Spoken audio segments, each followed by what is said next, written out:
नमस्कार भक्तों, आज का वीडियो बहुत ही खास होने वाला है क्योंकि आज हम बात करेंगे शकुनी की। शकुनी का वो सच जो हम सब नहीं जानते हैं। एक भाई का दर्द, एक परिवार का अपमान और बदले की वो आग जिसने इतिहास का सबसे बड़ा युद्ध करा दिया। ये कहानी है शकुनी की जो खलनायक बना लेकिन उसके अंदर छिपा था एक टूटा हुआ इंसान। आइए जाने कैसे पासों का एक खेल बन गया महाभारत का महायुद्ध। भक्तों, शकुनी का जन्म गांधार राज्य में राजा सुबाल के घर हुआ था। बचपन से ही वह बहुत तेज दिमाग के, चतुर और समझदार थे। उसे खेलों में खासकर पासों का बहुत शौक था। वह छोटी सी उम्र में ही लोगों की चाल और सोच को समझ लेता था। राजमहल में पला बड़ा, इसीलिए उसे राजनीति का भी अच्छा ज्ञान था, लेकिन उसका बचपन ज्यादा खुशहाल नहीं रहा। जैसे जैसे वो बड़ा हुआ उसने अपने परिवार के साथ हुए अपमान और अन्याय को देखा। यही घटनाएं धीरे धीरे उसके मन में क्रोध और बदले की भावना बढ़ती चली गई। बचपन में ही शकुनी ने सीख लिया था दिमाग से खेलना, लोगों को समझना और मौके का फायदा उठाना, लेकिन वही बुद्धि आगे चलकर उसे महाभारत का सबसे बड़ा खिलाड़ी बना गई। तो चलिए जानते हैं शकुनी के बारे में विस्तार से। और इसकी शुरुआत होती है गांधारी विवाह से। गांधारी गांधार देश के राजा सुबाल की पुत्री थी और अत्यंत सुंदर, बुद्धिमान और धर्मपरायण भी थी। बचपन से ही उन्होंने कठोर तपस्या की, जिससे प्रसन्न होकर भगवान शिव ने उसे वरदान दिया कि तुम 100 पुत्रों की माता बनोगी। यही वरदान आगे चलकर महाभारत की सबसे बड़ी घटनाओं का कारण बना। हस्तिनापुर के महान योद्धा भीष्म को अपने वंश के लिए योग्य बहू की तलाश थी। उन्होंने गांधारी के बारे में सुना और सोचा कि वह धृतराष्ट्र के लिए सबसे उपयुक्त पत्नी होंगी। लेकिन एक बहुत बड़ी सच्चाई छुपाई गई कि धृतराष्ट्र जन्म से ही अंधे थे। फिर भी राजनीतिक कारणों से यह विवाह तय कर दिया गया। भक्तों, गांधारी को जब ये पता चला कि उनके होने वाले पति अंधे हैं तो उनके सामने दो रास्ते थे। एक विवाह से इनकार करना, दूसरा परिस्थिति को स्वीकार करना। गांधारी ने दूसरा रास्ता चुना, लेकिन एक ऐसा निर्णय लिया जिसने उन्हें इतिहास में अमर बना दिया। गांधारी ने स्वयं अपनी आंखों पर पट्टी बांध ली। उन्होंने प्रण लिया कि जब मेरे पति संसार को नहीं देख सकते तो मैं भी संसार को नहीं देखूंगी। यह त्याग था या प्रेम था या फिर कोई विरोध, इतिहास में इस पर अलग मत है। भक्तों, गांधारी और धृतराष्ट्र का विवाह राजसी धूमधाम से हुआ। पूरे हस्तिनापुर में उत्सव मनाया गया। वैदिक मंत्रों के साथ विवाह संपन्न हुआ। सभी ने इसे एक महान त्याग की मिसाल माना, लेकिन इस खुशी के पीछे एक छिपा हुआ दुख भी था। गांधारी के भाई शकुनी इस विवाह से बिल्कुल खुश नहीं थे। उन्हें लगा कि उनकी बहन के साथ धोखा हुआ है और यहीं से उनके मन में कौरवों के प्रति बदले की भावना पैदा हुई।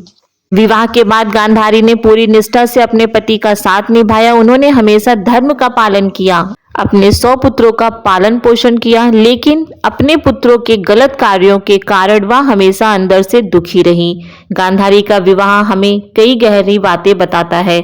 नंबर 1, त्याग और समर्पण की शक्ति। नंबर 2, अंधा समर्पण कभी कभी गलत भी होता है। नंबर 3, सत्य को छुपाना हमेशा विनाश का कारण बनता है। अब आप सोच रहे होंगे कि शकुनी इसीलिए क्रोधित थे, परंतु शकुनी का क्रोध अचानक पैदा नहीं हुआ था। यह वर्षों का दर्द, अपमान और अन्याय था जो धीरे धीरे एक भयंकर आग में बदल गया। जब गांधारी का विवाह धृतराष्ट्र से तय हुआ तब सच्चाई छुपाई गई। धृतराष्ट्र अंधे थे, लेकिन यह बात गांधार परिवार को साफ साफ नहीं बताई गई। जब यह सच सामने आया तो शकुनी के दिल में पहला घाव लगा। उसने सोचा, मेरी बहन के जीवन के साथ इतना बड़ा धोखा हुआ है, और यहीं से क्रोध की चिंगारी जली। तो कुछ कथाओं के अनुसार भीष्म ने गांधार के राजा और उनके परिवार को बंदी बना लिया। उन्हें भूखा रखा गया और धीरे धीरे परिवार के लोग मरने लगे। अपमान और बेबसी ने शकुनी को अंदर से तोड़ दिया। यह सिर्फ क्रोध नहीं, यह आत्मा को झकझोर देने वाला दर्द था। मरते समय शकुनी के पिता ने कहा, तुम जीवित रहो और इस अन्याय का बदला लो। यह शब्द शकुनी के दिल में आग की तरह बस गए। अब उनके जीवन का सिर्फ एक ही लक्ष्य बन गया, कौरव वंश का विनाश। परंतु शकुनी जानते थे कि सीधी लड़ाई में वह हस्तिनापुर को नहीं हरा सकते, इसलिए उसने चुना चालाकी, धोखा और बुद्धि का रास्ता। उसने दुर्योधन को अपने हाथों की कठपुतली बना लिया, उसके अहंकार को बढ़ाया, पांडवों के खिलाफ जहर भरा, हर निर्णय को धीरे धीरे विनाश की ओर मोड़ा। जब जुए का खेल हुआ तब शकुनी का क्रोध अपने चरम पर था। युधिष्ठिर को हराना, द्रौपदी का अपमान, यह सब केवल खेल नहीं था, यह शकुनी के बदले का सबसे बड़ा वार था। सच्चाई यह है कि शकुनी सिर्फ एक खलनायक नहीं था, वह एक टूटा हुआ भाई था, एक अपमानित पुत्र था और एक ऐसा इंसान था जिसने अपने दर्द को गलत दिशा दे दी। उसका क्रोध सही कारण से पैदा हुआ, लेकिन उसने गलत रास्ता चुना। आखिरकार वही हुआ जो होना था, महाभारत का युद्ध, लाखों लोगों की मृत्यु, कौरव वंश का अंत, और इस पूरे विनाश के पीछे कहीं ना कहीं शकुनी का क्रोध ही था। भक्तों, अब जानते हैं कैद और अपमान की कथा, शकुनी के क्रोध की जड़। भक्तों, यह कहानी एक राजकुमार की नहीं है, यह कहानी है टूटते परिवार की, भूख की, अपमान की और बदले की आग की। शकुनी का जीवन उस दिन बदल गया जब उसकी बहन गांधारी का विवाह धृतराष्ट्र से हुआ। शुरुआत में सब कुछ सामान्य दिख रहा था, लेकिन धीरे धीरे गांधार के राजा सुबाल और उनके परिवार को एहसास होने लगा उनके साथ छल हुआ है। उनकी बेटी को सच्चाई छिपाकर विवाह के बंधन में बांधा गया है। यह बात धीरे धीरे पूरे परिवार के लिए अपमान का कारण बन गई। परंपराओं के अनुसार जब गांधार परिवार ने विरोध करने की कोशिश की तो हस्तिनापुर की शक्तिशाली संरक्षक भीष्म ने एक कठोर निर्णय लिया। पूरे गांधार परिवार को बंदी बना लिया गया। उन्हें एक अंधेरी सक्रिय कारागार में डाल दिया गया, जहां न रोशनी थी, न सम्मान, सिर्फ पीड़ा। सबसे बड़ा अत्याचार यह था कि उन्हें भरपेट भोजन नहीं दिया जाता था, केवल एक व्यक्ति के लिए ही पर्याप्त भोजन दिया जाता था। सोचिए, एक पूरा परिवार और भोजन सिर्फ एक के लिए। यह कोई साधारण सजा नहीं थी, यह धीरे धीरे मारने का तरीका था। दिन बीतते गए, भूख से कमजोर शरीर होते गए, आंखों में दर्द और बेबसी आ गई, और सामने अपनों को मरते देखना, राजा सुबाल और उनके पुत्र एक एक करके दम तोड़ने लगे। कारागार में सिर्फ सन्नाटा नहीं था, वहां टूटती सांसों की आवाज गूंजती थी। मरने से पहले राजा सुबाल ने एक निर्णय लिया, हम सब नहीं बच सकते, लेकिन एक को बचाना होगा। उन्होंने सारा भोजन शकुनी को देना शुरू कर दिया ताकि वह जीवित रह सके, क्योंकि वही उनके बदले की आखिरी उम्मीद थी। भक्तों, जब राजा सुबाल अपनी अंतिम सांसें ले रहे थे, उन्होंने शकुनी का हाथ पकड़ा और कहा, बेटा, इस अपमान को कभी मत भूलना। हस्तिनापुर को उसकी सजा देना, हमारा बदला लेना। ये शब्द सिर्फ शब्द नहीं थे, ये एक श्राप, एक वचन और एक आग थी। उस दिन के बाद शकुनी बदल गया, उसका दिल पत्थर का बन गया, उसकी आंखों में सिर्फ बदला था, उसकी हर सांस एक ही लक्ष्य के लिए थी, कौरव वंश का अंत। उस कारागार में जो हुआ वही आगे चलकर बना महाभारत का कारण। दुर्योधन का अहंकार, पांडवों का अपमान और अंत में महायुद्ध, सब कुछ उसी एक अन्याय से शुरू हुआ। तभी कहते हैं अपमान कभी छोटा नहीं होता। दर्द को अगर सही दिशा ना मिले तो वो विनाश बन जाता है, और एक गलत निर्णय पूरी पीढ़ियों को खत्म कर सकता है। एक अंधेरी कालकोठरी, जहां भूख से तड़पते लोग, जहां एक पिता अपने बेटे को बदले की आग सौंप रहा था, और वहीं जन्म ले रहा था महाभारत का सबसे खतरनाक खिलाड़ी शकुनी। और अब हम बात करेंगे सबसे मुख्य चीज की, वो है शकुनी के पासों का रहस्य। शकुनी के हाथ में जो पासे थे वो साधारण नहीं थे, वो सिर्फ खेल के उपकरण नहीं, बल्कि बदले की आग, दर्द की कहानी और विनाश का हथियार थे। कारागार में अपने परिवार को दम तोड़ते हुए देखने के बाद शकुनी के मन में सिर्फ एक ही विचार बच रहा था, बदला। कथाओं के अनुसार जब उसके पिता सुबाल की मृत्यु हुई तब शकुनी ने एक ऐसा निर्णय लिया जो इतिहास बदल देगा। उसने अपने पिता की हड्डियों को संभाल कर रखा और उनसे पासे बनवाए। ये सुनने में अजीब लगता है, लेकिन इसके पीछे एक गहरा विश्वास था। इन हड्डियों में मेरे पिता की आत्मा और आशीर्वाद है। इन पासों की सबसे बड़ी खासियत यह थी कि ये कभी शकुनी के खिलाफ नहीं जाते थे, जो अंक वह चाहता था वही आता था। अब इसका मतलब ये नहीं होता कि पासे जादुई थे, बल्कि शकुनी की बुद्धि, चालाकी और नियंत्रण इतना तेज था कि खेल हमेशा उसके अनुसार चलता था। भक्तों, कुछ कहानियां ये भी कहती हैं कि शकुनी अपने पासों से बात भी करता था और पासे उसकी इच्छा के अनुसार गिरते थे, यानी हर फेंका गया पासा एक सोची समझी चाल थी। सच कहा जाए तो शकुनी के लिए पास एक खेल नहीं, वो एक रणनीतिक चाल थी। वह जानता था सामने वाला क्या सोच रहा है और कब कौन सी चाल चलनी है, किस समय किसे उकसाना है। उसकी सबसे बड़ी ताकत पासे नहीं बल्कि उसका दिमाग था। दुर्योधन को शकुनी ने अपने बदले का माध्यम बनाया, उसके मन में पांडवों के प्रति ईर्ष्या बढ़ाई, उसे जुए के खेल के लिए तैयार किया और धीरे धीरे उसे अपनी हर चाल का हिस्सा बना लिया। जब जुए का खेल शुरू हुआ तब असल में खेल रहा था शकुनी, दुर्योधन तो सिर्फ चेहरा था। जब युधिष्ठिर को जुए के लिए बुलाया गया तब शकुनी ने अपनी सबसे खतरनाक चाल चली। हर बार पासे वही संख्या दिखाते और युधिष्ठिर हारते चले जाते। पहले धन गवाया, फिर राज्य, फिर उन्होंने अपने भाइयों को दांव पे लगाया और अंत में द्रौपदी को। या कोई साधारण हार नहीं थी, या एक सुनियोजित विनाश था। भक्तों, जब भी शकुनी पासे फेंकता उसके दिमाग में कारागार के दृश्य घूमते थे।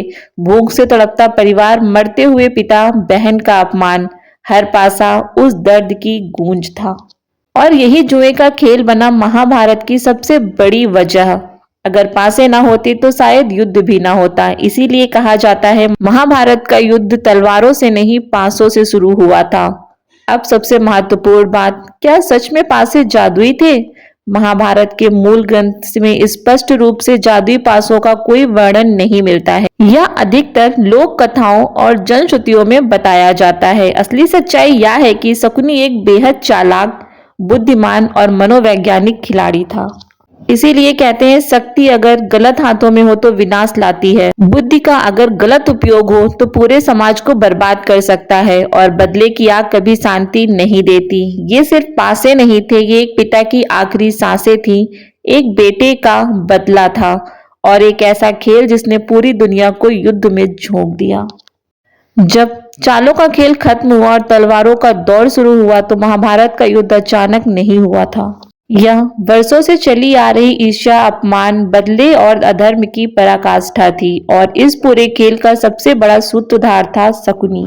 जुए के खेल के बाद सब कुछ बदल चुका था। युधिष्ठिर सब कुछ हार चुके थे, द्रौपदी का अपमान हुआ, पांडवों को 13 वर्ष का वनवास मिला। लेकिन यह सिर्फ हार नहीं थी, यह एक जलती हुई चिंगारी थी जो समय के साथ भयंकर आग बनने वाली थी। भक्तों, वनवास के दौरान पांडव चुप रहे, लेकिन उनके अंदर युद्ध की तैयारी चल रही थी। अर्जुन ने दिव्य अस्त्र प्राप्त किए, भीम ने अपनी शक्ति को और बढ़ाया, द्रौपदी के अपमान का बदला लेने की प्रतिज्ञा ली गई। हर दिन, हर क्षण उन्हें युद्ध के और करीब ले जा रहा था। उधर हस्तिनापुर में दुर्योधन और भी घमंडी हो गया था। उसे लगने लगा था कि वह अजय है। उसे अपने बल, सेना और मित्रों पर पूरा भरोसा था, और उसके पीछे खड़ा था शकुनी। हर निर्णय में उसकी सलाह, हर चाल में उसकी सोच, और हर षड्यंत्र में उसका दिमाग। जब वनवास समाप्त हुआ तब पांडवों ने शांति का रास्ता चुना। श्री कृष्ण स्वयं हस्तिनापुर गए। उन्होंने सिर्फ 5 गांव मांगे ताकि युद्ध टल सके, लेकिन दुर्योधन ने कहा, मैं सुई की नोक के बराबर भी जमीन नहीं दूंगा। यहीं से तय हुआ, अब युद्ध होगा। शकुनी जानता था अब पीछे हटने का कोई रास्ता नहीं है। उसने दुर्योधन को और उकसाया, युद्ध करो, तुम्हारी जीत निश्चित है, पांडव कमजोर हैं। असल में वह जानता था यह युद्ध ही कौरव वंश का अंत करेगा, और यहीं से उसका बदला पूरा होगा। दोनों पक्षों ने अपनी अपनी सेनाएं तैयार करी। कौरव पक्ष में भीष्म, द्रोण, कर्ण और विशाल सेना। पांडव पक्ष में अर्जुन, भीम, नकुल, सहदेव और उनके साथ स्वयं श्री कृष्ण, जो अर्जुन के सारथी बने। दोनों सेनाएं पहुंची कुरुक्षेत्र, जहां का दृश्य लाखों सैनिक, रथों की गर्जना, शंखों की ध्वनि और आसमान तक गूंजता युद्ध का आवाहन। यह सिर्फ युद्ध नहीं था, यह धर्म और अधर्म का अंतिम टकराव था। जब सब युद्ध के लिए तैयार थे तब शकुनी शांत खड़ा था। उसके चेहरे पर अजीब सी मुस्कान थी, क्योंकि अगर कौरव जीतते तो उसका प्रभाव बना रहता, अगर कौरव हारते तो उसका बदला पूरा हो जाता। यानी हर स्थिति में वह खुद को विजेता मान रहा था। पहला शंख बजा, पहला तीर चला, और उसी क्षण महाभारत का सबसे भयानक अध्याय शुरू हुआ। अब चालें नहीं चलनी थी, अब तलवारें बोलने वाली थी। कहते हैं जब अन्याय बढ़ता है तो युद्ध अनिवार्य हो जाता है। अहंकार हमेशा विनाश की ओर ले जाता है, और कभी कभी सबसे बड़ी हार ही असली जीत होती है। और जब चालों का राजा युद्ध भूमि में खुद उतर आया, शकुनी जिसने पूरी जिंदगी पर्दे के पीछे रहकर खेल खेला, उसने दूसरों को मोहरा बनाकर इतिहास बदला। आज पहली बार वह खुद रणभूमि में खड़ा था। महाभारत का युद्ध अब अपने अंतिम चरण में था। भीष्म गिर चुके थे, द्रोण का अंत हो चुका था, कर्ण भी वीरगति पा चुके थे, कौरव सेना टूट चुकी थी, और दुर्योधन अकेले पड़ता जा रहा था। अब चारों ओर सिर्फ विनाश था। तब भी शकुनी के चेहरे पर एक अजीब सी शांति थी, क्योंकि उसका लक्ष्य कभी जीतने का था ही नहीं। उसका लक्ष्य था कौरव वंश का अंत, और अब वह अंत उसके सामने था। दूसरी ओर सहदेव ने पहले ही प्रण लिया था, मैं शकुनी का वध करूंगा, क्योंकि वह जानता था इस पूरे विनाश का असली कारण शकुनी है। अगर शकुनी ना होता तो युद्ध भी ना होता। अंततः वह क्षण आया। युद्ध भूमि में आमने सामने थे चालों का महारथी शकुनी और सत्य व प्रतिज्ञा का योद्धा सहदेव। शकुनी के पास अब पासे नहीं थे, अब उसे तलवार और युद्ध का सामना करना था। शंख बजा, रथ आगे बढ़े, तीरों की बौछार हुई, तलवारों की टकरार हुई, घोड़ों की चीखें हुई। शकुनी ने पूरी कोशिश की चालाकी से वार करना, भ्रम पैदा करना, सहदेव को कमजोर करना, लेकिन इस बार सामने एक ऐसा योद्धा था जो सिर्फ लड़ नहीं रहा था, वह अन्याय के लिए लड़ रहा था। इसके बाद धीरे धीरे शकुनी कमजोर पड़ने लगा। उसकी चालें काम नहीं आ रही थी, उसकी रणनीति टूट रही थी, उसका आत्मविश्वास डगमगाने लगा था, क्योंकि यह खेल नहीं, यह युद्ध था। आखिरकार सहदेव ने मौका देखा और एक जोरदार प्रहार किया। शकुनी गंभीर रूप से घायल होकर गिर पड़ा। वह व्यक्ति जिसने राजाओं को नचाया, जिसने पासों से साम्राज्य हिला दिया, जिसने युद्ध की नींव रखी, आज जमीन पर पड़ा था, अकेला, असहाय। लेकिन उसके चेहरे पर अब भी डर नहीं था। शकुनी धीरे धीरे हंसने लगा, क्योंकि उसने जो चाहा वो हो चुका था। कौरव वंश खत्म हो चुका था, हस्तिनापुर टूट चुका था और उसका बदला पूरा हो चुका था। उसके लिए ये उसकी हार नहीं थी, ये उसकी जीत थी। जो वो चाहता था उसने किया, जो उसे चाहिए था वो उसे मिला। सच कहा जाए तो शकुनी की मृत्यु सिर्फ एक व्यक्ति का अंत नहीं थी, वह एक सोच का अंत था जो बदले के लिए सब कुछ जला देती है। चालाकी हमेशा जीत नहीं दिलाती, बदला अंत में खुद को भी खत्म कर देता है, और धर्म की जीत देर से सही लेकिन होती जरूर है। जिसने पूरी जिंदगी दूसरों को मोहरा बनाया, आज खुद मौत के खेल में फंस गया, और उसी रणभूमि में जहां उसने युद्ध की नींव रखी थी, उसका भी अंत हुआ। एक खलनायक की आखिरी सच्चाई है एक टूटे हुए भाई की आवाज। युद्ध भूमि शांत हो चुकी थी। धूल, खून और टूटे रथों के बीच जमीन पर पड़ा था शकुनी। उसके सामने खड़े थे सहदेव। शकुनी गंभीर रूप से घायल था, सांसें धीमी हो रही थी, लेकिन उसके चेहरे पर घबराहट नहीं थी, बल्कि एक अजीब सी शांति थी और हल्की सी मुस्कान, जैसे वह जानता हो उसकी कहानी यहीं पर पूरी होने वाली है। सहदेव ने कहा, शकुनी, तुम्हारी चालों ने ये सब किया है, तुमने एक पूरे वंश को नष्ट कर दिया। क्या तुम्हें अपने कर्मों पर कोई पछतावा नहीं है? युद्ध भूमि पर एक पल के लिए सन्नाटा छा गया। शकुनी हल्के से हंसा। वह हंसी डरावनी नहीं थी, वह हंसी दर्द से भरी थी। वह हंसी एक ऐसे इंसान की थी जिसने सब कुछ खो दिया था। कथाओं और लोक मान्यताओं के अनुसार शकुनी ने धीमी आवाज में कहा, पछतावा? जिसने अपना पूरा जीवन खोया हो, उसे किस बात का पछतावा?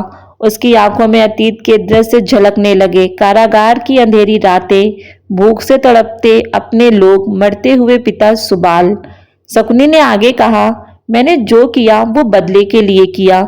जिस वंश ने मेरे परिवार को मिटाया, मैंने उसे मिटा दिया। दुर्योधन सिर्फ एक मोहरा था। यह सुनकर सहदेव भी कुछ पल के लिए स्तब्ध रह गए। शकुनी की आवाज अब और भी धीमी हो गई थी। मेरी बहन गांधारी, जिसकी जिंदगी अंधकार में डाल दी गई, क्या वह न्याय था? ये पहली बार था जब शकुनी खलनायक नहीं, एक भाई के रूप में दिखाई दे रहा था। शकुनी ने फिर कहा, मैं हार कर भी जीत गया, क्योंकि कौरव वंश का अंत हो चुका है। ये मेरी जीत है। इतना कहकर उसकी सांसें धीमी होने लगी और धीरे धीरे उसका अंत हो गया। रणभूमि में सन्नाटा छा गया। अब सबसे महत्वपूर्ण बात यह है कि महाभारत के मूल ग्रंथ में शकुनी के अंतिम शब्दों का स्पष्ट वर्णन नहीं है। ये लोक कथाओं, जनश्रुतियों और बाद की व्याख्याओं पर आधारित है, लेकिन यह उसके चरित्र की गहराई से समझने में मदद जरूर करता है। कहते हैं, हर खलनायक के पीछे एक कहानी होती है, हर बदले के पीछे एक दर्द होता है, लेकिन गलत रास्ता हमेशा विनाश की ओर ही ले जाता है। वो हारा नहीं था, वो जीत गया था, क्योंकि उसका बदला पूरा हो चुका था, लेकिन उस जीत की कीमत पूरे संसार ने चुकाई।